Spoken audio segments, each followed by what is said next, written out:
Warlord Games have produced fleets for two more nations to use with their Cruel Seas naval combat rules, the Italians and Soviets. The Italian starter set offers 7 vessels from the Regia Marina, produced in resin or metal, with a mix of both for some ships. The Italian Navy had some excellent ships, especially their smaller vessels such as the MAS Torpedo Boat. The force is built around a single Gabbiano class corvette, a vessel bristling with guns and torpedo tubes which could bring them all to bear upon the enemy. The MZ Motorzattera AFP and F-Lighter are both Italian-made variants of a German design originally intended for the invasion of the UK. The Motorzattera AFP was a convoy escort with 88mm guns and a lighter weapon suitable for ship-to-ship and anti-aircraft duty.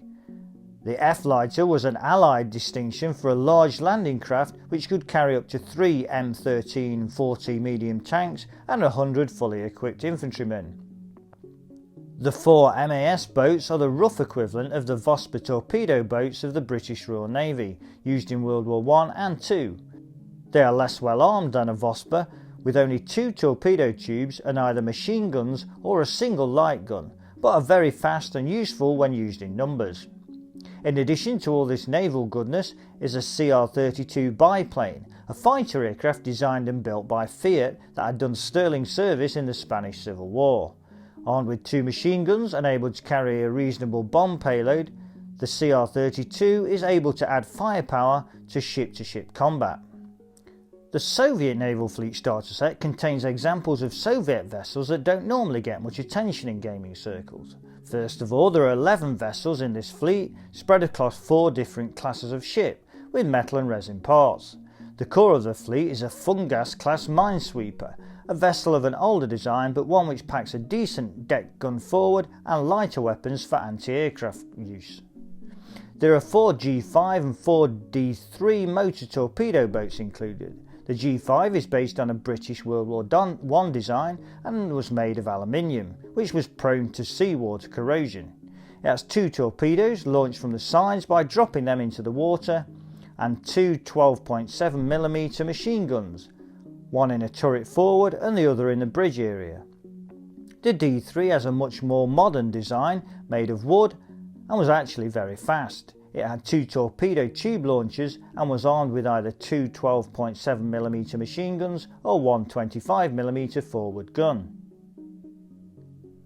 The 2 PR-1125 Bronner Carter ships are real oddities. They were armoured barges which had a low-lying hull design intended for use in rivers. The PR-1125 sported steel armour and was laden down with weapons, including a T-34 tank turret. Although it was a slow-moving vessel, it had one main advantage. Its shallow draft meant it was immune to torpedo attacks.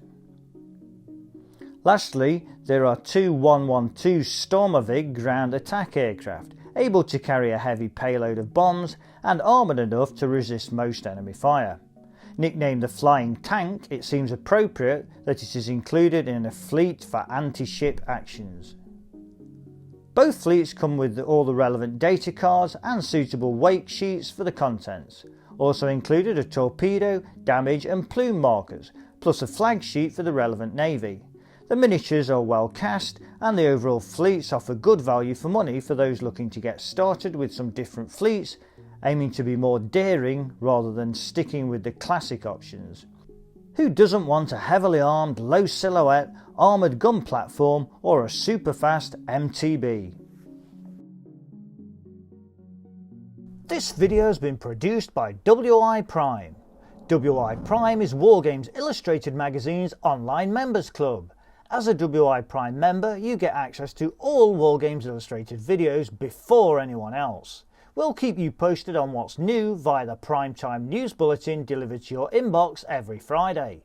If you're not a WI Prime member, you're missing out on loads of benefits, including access to the Wargames Illustrated Vault, freebies, discount vouchers, PDFs of the latest magazine, and more. Find out more about WI Prime by following the link.